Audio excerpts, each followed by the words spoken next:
for not using seatbelt. But this is a VIS vehicle. Who is not using seatbelt? So I'm going down.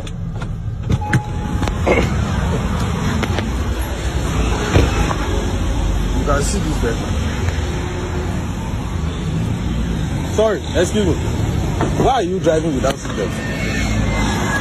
Why are you driving without seatbelt? You will arrest Nigerians for driving without seatbelt. But you yourself, you can see them. I just want you to know that it's sweet when you are breaking the law because you feel like you are above the law. Operation without seatbelt. Where is the operation on this road? Where is the operation on this road? You are the one spoiling this country. Later you will say it's Buhari. You will say it's Buhari. Is it Buhari that is this problem?